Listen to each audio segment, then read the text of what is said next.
بسم اللہ الرحمن الرحیم۔ السلام علیکم۔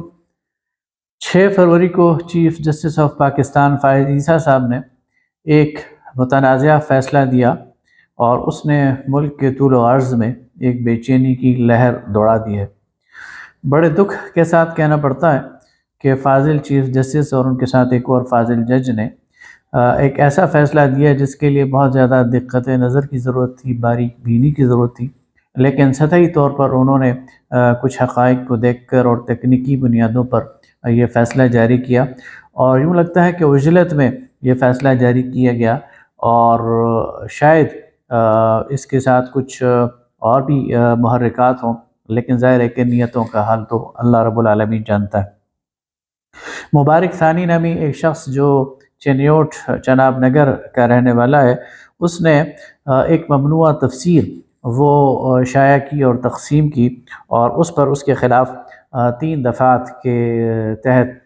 FIR کٹی۔ قرآن ایکٹ جو 2011 کا ہے اس کی دفعہ 7 اور 9B کے تحت، اور اس کے علاوہ تعزیرات پاکستان کی دفعہ 298C اور 295B کے تحت۔ عدالت نے تکنیکی بنیادوں پر یہ ساری دفعات خارج کر کے ملزم کی جو ضمانت ہے وہ منظور کر لی ہے۔ یہ ملزم دراصل ایک قادیانی ہے، اور اس نے ایک متنازع تفسیر جو غلام احمد قادیانی کی ہے وہ شائع کی، اور اس پر اس کے خلاف FIR درج کی گئی۔ سب سے پہلی بات تو یہ ہے کہ اس جو سپریم کورٹ کے جج صاحب، چیف جسٹس صاحب، اور ان کے ساتھ جو دوسرے فاضل جج ہیں، ان کے جو حکم نامہ ہے یہ میرے سامنے ہے، تو اس کی جو دفعہ 9 ہے وہ سب سے زیادہ قابل اعتراض ہے۔ میں آپ کے سامنے اس کو پڑھ دیتا ہوں۔ اس حکم نامے کی جو پیراگراف نمبر 9 ہے، اس میں وہ تحریر کرتے ہیں کہ قرآن شریف میں مذکورہ یہ اصول کے دین کے معاملے میں کوئی زبردستی نہیں، آئین میں ایک بنیادی حق کے طور پر تسلیم کیا گیا ہے۔ آئین کی دفعہ 20 کی شق 1 طے کرتی ہے کہ ہر شہری کو اپنے مذہب کی پیروی کرنے، اس پر عمل کرنے، اسے بیان کرنے کا حق حاصل ہوگا، اور دفعہ 20 کی شق B یہ کہتی ہے کہ ہر مذہبی گروہ اور اس کے ہر فرقے کو اپنے مذہبی ادارے قائم کرنے، ان کی دیکھ بھال اور ان کا انتظام کا حق ہوگا۔ آئین کی دفعہ 22 یہ لازم مقرر کرتی ہے کہ کسی مذہبی گروہ یا فرقے کو کسی ایسے تعلیمی ادارے جس کا کلی انتظام اس فرقے یا گروہ کے پاس ہو، اس گروہ یا فرقے کے طلباء کو مذہبی تعلیم دینے سے نہیں روکا جائے گا۔ آئین میں درج بالا ان بنیادی حقوق سے انحراف یا گریز نہیں کیا جا سکتا۔ اب اس میں بادی النظر میں قادیانیوں کو ایک مذہبی گروہ قرار دیا جا رہا ہے، اور چونکہ وہ مذہبی گروہ ہے بقول ان کے، تو پھر ان کو مذہب کی آزادی حاصل ہونی چاہیے، اور ان کو روکا نہیں جانا چاہیے اپنے مذہب کی تبلیغ سے، ایسے ادارے قائم کرنے سے جس کے ذریعے وہ مذہب کی تبلیغ کریں اور لوگوں کو مذہب کی تعلیم دیں، یا مذہب پر اپنی پریکٹس کرنے سے انہیں نہیں روکا جا سکتا۔ یہ وہ اصل چیز ہے جو کہ سب سے زیادہ قابل اعتراض ہے، اور جس پر ہم کچھ بات کرنا چاہیں گے۔ پہلی بات تو یہ ہے کہ قادیانیت یہ مذہب نہیں ہے، بلکہ ایک جعل سازی اور فراڈ ہے۔ دیکھیے، ہندو مت ایک مذہب ہے، یہودیت ایک مذہب ہے، عیسائیت ایک مذہب ہے، اور ایک یہودی بالکل اعتماد کے ساتھ اور دھڑلنے کے ساتھ کہتا ہے کہ میں یہودی ہوں اور تورات میری کتاب ہے، یا نصرانی کہتا ہے کہ میں مسیحی ہوں اور انجیل میری کتاب ہے، یا ہندو کہتا ہے کہ میں ہندو ہوں اور گیتا میری کتاب ہے یا وید میری کتاب ہے۔ لیکن قادیانی یہ نہیں کہتا۔ قادیانی یہ کہتا ہے کہ میں تو مسلمان ہوں اور قرآن میری کتاب ہے۔ تو وہ دراصل ایک غلط عقیدے کو مسلمانوں کے سر تھونپنے کی کوشش کرتا ہے۔ اس کو ایک مثال کے طور پر اگر ہم سمجھنے کی کوشش کریں کہ دیکھیے 3 مساجد ہیں، اور وہاں سے ظہر کا وقت ہو گیا، اذان بلند ہونی شروع ہو گئی، اور ایک شخص جو باہر سے آیا ہوا تھا وہ کسی ایک مسجد میں چلا گیا اور اس نے نماز پڑھی۔ نماز کے بعد اسے پتہ چلا کہ یہ تو قادیانیوں کی مسجد تھی، تو اس کی نماز تو ضائع ہو گئی، اس لیے کہ کسی قادیانی کے پیچھے کسی مسلمان کی نماز نہیں ہوتی۔ لہٰذا اس فراڈ اور اس جعل سازی کو روکنے کے لیے یہ جو قانون بنا، امتناع قادیانیت آرڈیننس، اس میں یہ پابندی لگی کہ کوئی قادیانی اپنی عبادت گاہ کو مسجد قرار نہیں دے سکتا۔ اس کی ساخت ایسی نہیں ہو سکتی جس طرح مسجد کی ساخت ہوتی ہے، یعنی اس میں مینار نہیں ہوگا، اس میں محراب نہیں ہوگا۔ ان کی جو عبادات ہیں ان کو نماز اور صلاۃ سے وہ نہیں کہہ سکتا، وہ اذان نہیں پکار سکتا اور اذان کے لیے اذان کا لفظ استعمال نہیں کر سکتا، وہ قرآن پاک کو اپنی مسجد میں نہیں رکھ سکتا، اس کی وجہ یہ ہے کہ ایک عام آدمی کو کنفیوژن سے بچایا جائے۔ یعنی یہ جب کہا جاتا ہے نا لا اکراہ فی الدین، دین میں کوئی جبر نہیں ہے، تو یہ جبر یہ نہیں ہے کہ کسی کو اس سے کے کام سے روکا جا رہا ہے، بلکہ یہ وہ التزام ہے اور یہ وہ اہتمام ہے کہ ایک بہت بڑی اکثریت کو کنفیوژن سے بچایا جائے، ورنہ ایک عام آدمی جو ہے وہ کنفیوز ہو جائے گا۔ میں اس کی ایک اور مثال دیتا ہوں، مثلا ایک شیلف لگا ہوا ہے، اس میں بہت ساری قرآن پاک کی تفاسیر پڑھی ہوئی ہیں، اور کوئی بھی شخص باہر، اس لیے کہ پاکستان کے جو مسلمان ہیں وہ عربی تو نہیں جانتے، انہیں تو قرآن پاک کا ترجمہ پڑھ کر اس کو سمجھنا ہے، قرآن پاک کی تفسیر پڑھ کر اسے سمجھنا ہے۔ اب وہ شیلف میں سے ایک کتاب اٹھاتا ہے اور اسے پڑھنا شروع کر دیتا ہے، اور وہ غلط تفسیر ہوتی ہے، تو ظاہر ہے کہ اس کے ایمان کو خطرہ لاحق ہو جائے گا، اس کے عقائد کو خطرہ لاحق ہو جائے گا۔ تو یہ ضروری ہے کہ ایک عام مسلمان کو اس فتنے سے بچایا جائے، ایک عام مسلمان کو اس فراڈ اور اس جال سازی سے بچایا جائے۔ بالکل ایسے ہی ہے کہ جیسے کوکا کولا کا ایک برانڈ ہے، تو ایک شاپ پر بالکل کوکا کولا کی ایک بوتل پڑی ہوئی ہے جس پر وہی برانڈ ہے، وہی ٹیگ لگا ہوا ہے، اور ایک اس کے ساتھ والی شاپ ہے، دکان ہے، اس پر ایک جعلی برانڈ کوکا کولا ہی کی برانڈ سے پڑا ہوا ہے، اور اس کی جو انگریڈینٹس ہیں وہ بالکل جعلی ہیں۔ تو اب آپ ایک عام کنزیومر کو بچانے کے لیے اس جعلی پروڈکٹ کو روکیں گے اور اس اصلی جو پروڈکٹ ہے اس کی فروغ دیں گے۔ بالکل اسی طرح اسلام کے نام پر جو جعل سازی قادیانی کر رہے ہیں ان کو روکنا یہ قانون کا تقاضا ہے۔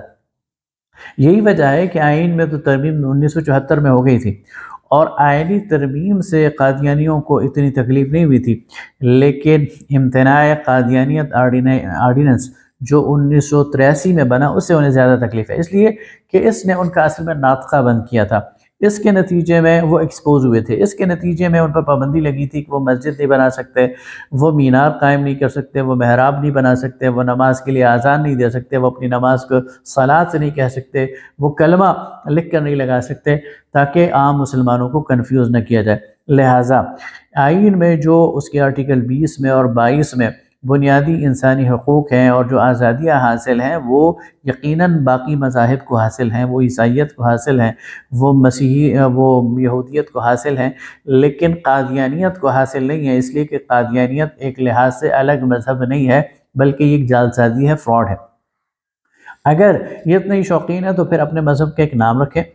اس کی چند شعائر مقرر کریں، اور پھر اس کے مطابق اپنے آپ کو قادیانی ڈکلیئر کر دیں پاکستان کے آئین کے مطابق، تو ہمیں کوئی اعتراض نہیں ہوگا۔ لیکن یہ ایسا نہیں کریں گے، ایسا نہیں کرتے، یہ پاکستان کے آئین کی ان شقوں کو مانتے ہی نہیں ہے، اس قانون کو مانتے ہی نہیں ہے، لہٰذا ان کو ایک مذہبی فرقہ قرار دینا اور انہیں وہ چیزیں، وہ سہولیات دینا جو ایک مذہبی فرقے کو حاصل ہیں، یہ آئین کی روح سے بھی متصادم ہے اور قانون کی روح سے بھی متصادم ہے، اور پاکستان کا جو مجموعی کلچر ہے اس کے اندر بھی یہ کوئی ٹھیک چیز نہیں۔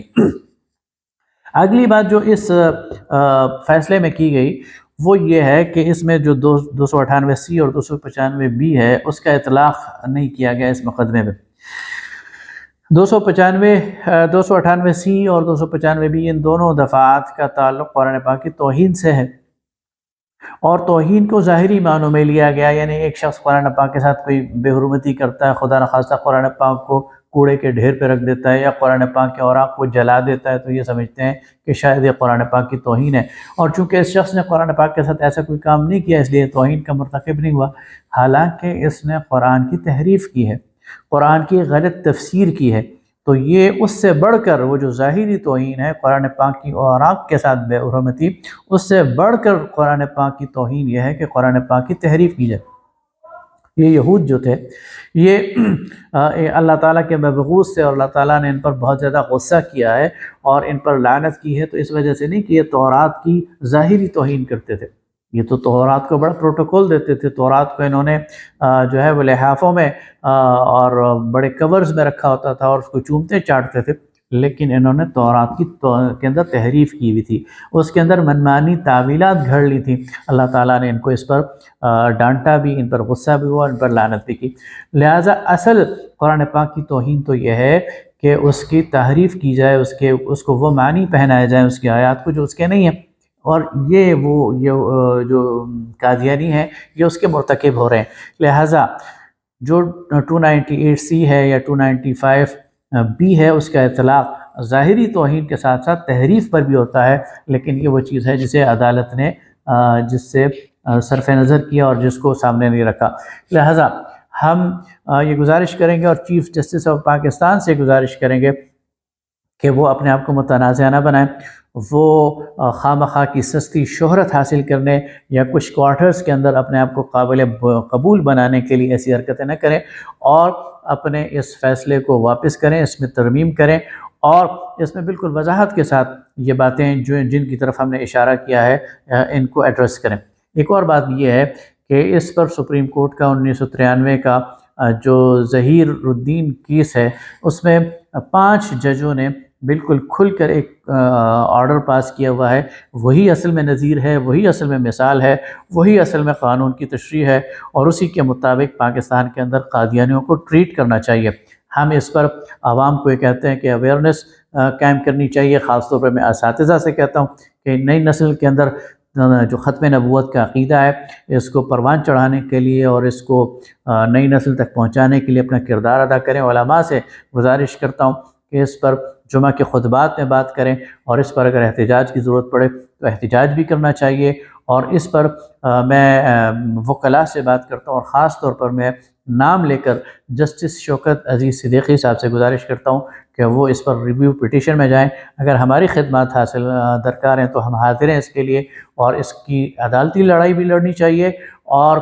سڑک پر اور چوک اور چوراہے پر اس پر مظاہرے بھی کرنے چاہیے، اس لیے کہ پاکستان کے اندر تحریک ختم نبوت اس نے بڑی قربانیاں دی ہیں۔ بہت قربانیوں کے بعد پاکستان کے آئین اور قانون میں یہ ترمیم لائی گئی ہے، اس پر کسی قسم کا کوئی کمپرومائز یہ قابل قبول نہیں ہے۔ بہت شکریہ۔